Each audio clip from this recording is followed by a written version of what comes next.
this experiment, we will learn how to put out a fire by displacing oxygen with carbon dioxide.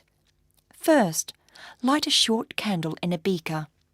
Then, mix 3 tablespoons of vinegar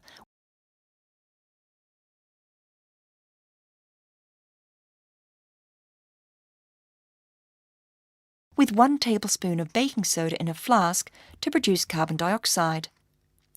Cover the mouth of the flask with a piece of cardboard. Remove the cardboard and tilt the mouth of the flask over the candle flame quickly. What happens to the candle flame?